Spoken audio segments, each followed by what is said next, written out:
Di dunia ini, terdapat lebih dari 7.000 bahasa yang digunakan manusia. Dari bahasa yang dituturkan oleh miliaran orang, hingga bahasa yang hanya dimengerti oleh segelintir individu. Bagaimana semua ini bisa terjadi? Bahasa adalah salah satu penemuan terbesar umat manusia. Ia bukan hanya alat komunikasi, tetapi juga pembawa identitas, budaya, dan sejarah. Keberagaman bahasa adalah cerminan perjalanan panjang peradaban. Bahasa manusia diperkirakan berkembang puluhan ribu tahun lalu, seiring meningkatnya kemampuan kognitif.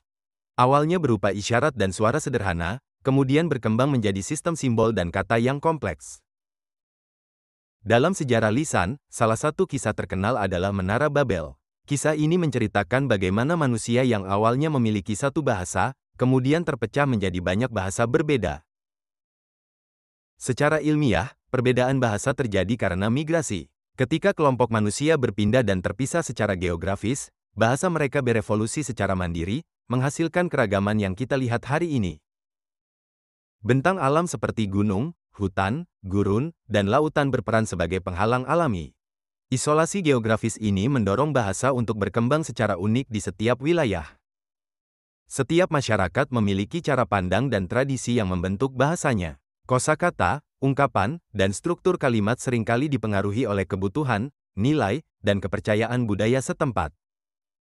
Perdagangan dan hubungan politik telah mempertemukan berbagai bahasa. Pertukaran ini tidak hanya melahirkan kata-kata baru, tetapi juga menciptakan bahasa campuran yang bertahan hingga kini. Dialek muncul dari variasi dalam pengucapan, kosakata, dan tata bahasa di dalam satu bahasa. Dalam jangka panjang, perbedaan ini dapat berkembang menjadi bahasa yang benar-benar baru. Saat ini, ribuan bahasa berada di ambang kepunahan. Banyak di antaranya hanya dikuasai oleh generasi tua, dan terancam hilang jika tidak diwariskan kepada generasi berikutnya. Di sisi lain, bahasa juga terus lahir. Beberapa muncul dari percampuran bahasa yang berbeda, seperti bahasa Kreol, atau dari perkembangan sosial modern yang melahirkan istilah-istilah baru. Globalisasi dan teknologi menjadikan beberapa bahasa seperti Inggris, Mandarin, dan Spanyol sebagai bahasa internasional. Namun, dominasi ini juga menjadi tantangan bagi kelestarian bahasa-bahasa kecil. Perkembangan kecerdasan buatan dan penerjemah otomatis dapat mempermudah komunikasi lintas bahasa.